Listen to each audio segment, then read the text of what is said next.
আমরা আমাদের যুবকদেরকে সন্ত্রাস মুক্ত, মাদক মুক্ত এবং সব ধরনের অব্যবস্থাপন মুক্ত একটা সুন্দর সমাজ, একটি সুন্দর যুব সমাজ আমরা করতে চাই।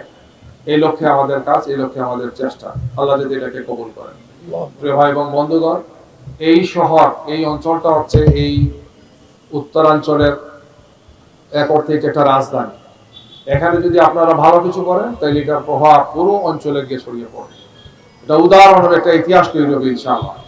এই জন্য বগুড়ার ভাইদেরকে আমি অনুরোধ জানাবো, যুব নেতৃত্বে যারা আছেন, ভাইরা আছেন এখানে, আপনারা এগিয়ে আসুন, দায়িত্ব পালন করুন, দায়িত্ব আপনাদের কাঁধে তুলে নিন।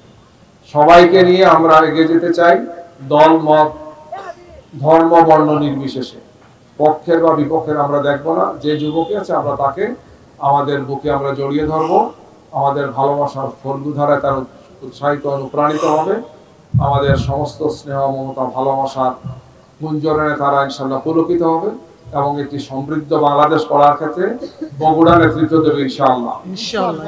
আপনারা আমাদের যুবক তরুণ মানাই হচ্ছে এদেরকে চাঁদাবাজি করাও, এদের হাতে মাদক তুলে দাও, এদের হাতে অস্ত্র তুলে দাও, এদেরকে ক্ষমতার সিঁড়ি হিসাবে ব্যবহার করা। আমরা মনে করি আমাদের যুবকদের এই যে ভয়াবহ ক্ষতিটা করা হচ্ছে, মূলত আমরা নিজেরাই জাতি হিসাবে আমরা আত্মহত্যা করছি, আমরা ক্ষতিগ্রস্ত হচ্ছি। আমাদের পুরো জাতিতেই আমরা একসময় হারিয়ে যাব। এই যুবক এবং তরুণদের হাতে আমরা কাজ তুলে দিতে চাই।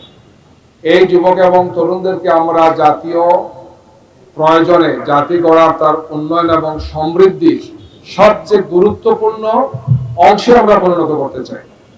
আমরা আমাদের যুবকদেরকে সুস্থ দেখতে চাই। আমরা আমাদের যুবকদেরকে মাদকের বিরুদ্ধে শুধু তারা দাঁড়াবে না, বরং শারীরিক, মানসিক, দৈহিক, আর্থিক সব দিক থেকে তারা সুস্থতম মানুষ তারা হবে। তারা সবচেয়ে ক্রিয়েটিভ হবে, সবচেয়ে সৃজনশীল হবে, তারা সবচেয়ে বেশি সমৃদ্ধ হবে, তারা সবচেয়ে বেশি গতিশীল হবে। আমরা সেই বাংলাদেশ করতে চাই যে যুবক, যে বাংলাদেশের নেতৃত্ব দেবে এই যুবকরা।